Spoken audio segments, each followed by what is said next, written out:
have a problem where we get to apply what we've learned about integration to something that's happening on a graph. So the question asks us to find the surface area of the shape created by the function y equals the square root of r squared minus x squared from 0 less than or equal to x less than or equal to r when revolved around the x-axis.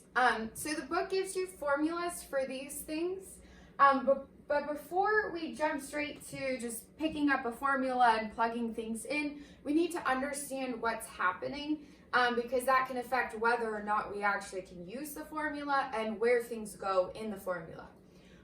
So as I've mentioned before, whenever you're working with something geometric, I highly suggest that you start by drawing a graph of what's happening. That way you can visualize what you're doing, and that will help you use the right tools. So here we've mentioned a function. So our function is y equals the root of r squared minus x squared. Now in this case, r is just a general radius. So that's any constant. You could pick any radius of a circle for that value. So we're just using a general constant r here. So when we graph this, this looks like the semicircle in the positive y values. You could easily find this by looking at the equation for a circle and then just taking the positive y values. So that's our function. Then they tell us that we're looking just from between 0 and r. So we're looking just at this section here. Which means that this is part of the function, but we're ignoring this for the purpose of this problem. This is also important because this will help us determine our bounds for when we're integrating. So you always want to pay attention to what values of x if we're rotating around the x-axis, or what values of y if we're doing that that we're looking at. So we've got our bounds, we have our function, and we're rotating it about the x-axis. Now it's really important that you read the problem carefully and determine which axis we're rotating around, because that will change what we're doing. So in this case, we're rotating around the x-axis, and here I've drawn a picture of what we end up getting. So in this function, between 0 and r is rotated around the x-axis, we end up getting this half of a sphere shell. So it's kind of like if you had a basketball and you chopped it exactly in half, that's the shape that we're working with. So what we want to do is find the surface area of that shape. And so in the book, we're given different formulas for surface area. This one I have written here is for when our function is greater than 0, our derivative is continuous. Those are conditions that we probably won't make you prove in this class, but are important to pay attention that they're there. Our interval is from a to b, and we're rotating about the x-axis. And so to use this, we need to know what our bounds are. We know that's 0 to r. And we have 2 pi times f of x. So f of x is just going to be our function here. And then times the square root of 1 plus f prime of x, so the derivative of f of x. So we're going to need to find the derivative of this function squared. And then once we integrate that, we'll have the surface area of that shape. So the first thing we need to do is find the derivative of this function since we're using it here. So our function in this case is f of x equals, I'm just going to rewrite this for the purpose of using the chain rule, r squared minus x squared to the 1/2 power. So when we want to find f prime of x, first we have 1/2 times r squared minus x squared to the negative 1/2 times negative 2x. And there we just use the chain rule to find the derivative. So now that we know our function and the derivative of our function, we can go ahead and integrate. So the surface area of this shape, S, is going to be equal to the integral from 0 to r, because those are our bounds, of 2 pi times f of x, so times the square root of r squared minus x squared,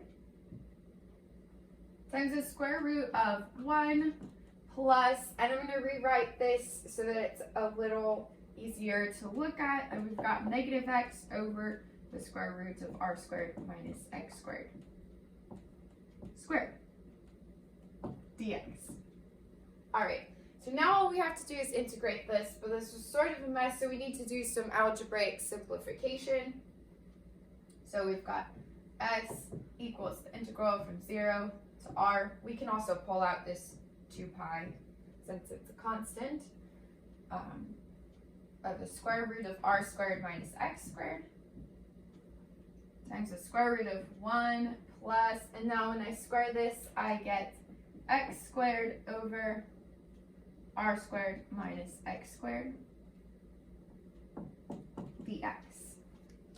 And so I also want to see if I can simplify this inside of the square root, because at this point there's nothing convenient to pick for like using u substitution or something.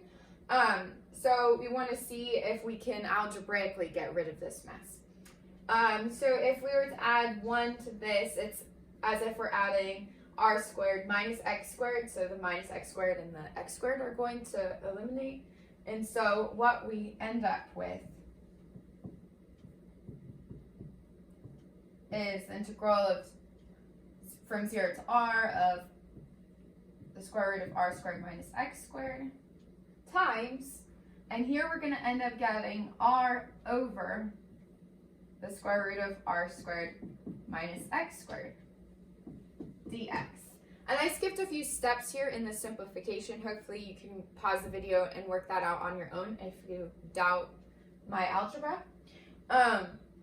But now we see that this is really convenient. We've eliminated these square roots, because square roots kind of present a complication when we're integrating. We have to use some special tool, but these cancel out, which is nice. So we're really just taking the integral of the function r. So we've got s is equal to 2 pi times the integral from 0 to r of r dx. And so integrating this is actually quite nice. We just get 2 pi times rx from r to 0. And so what we end up getting is, this is going to be equal to 2 pi times r squared minus 0. And so we get 2 pi r squared. Okay, so at the beginning of the problem, we talked about the fact that the shape that we are creating here is a half of a sphere of any radius, because we picked r instead of an actual value. So this is, our answer ends up becoming something general. So what we found was the surface area of half a sphere. So that is 2 pi r squared. And we know a formula you probably saw in geometry was that the surface area of an entire sphere is 4 pi r squared. So this makes sense that we would get 2 pi r squared for the surface area of half of a sphere.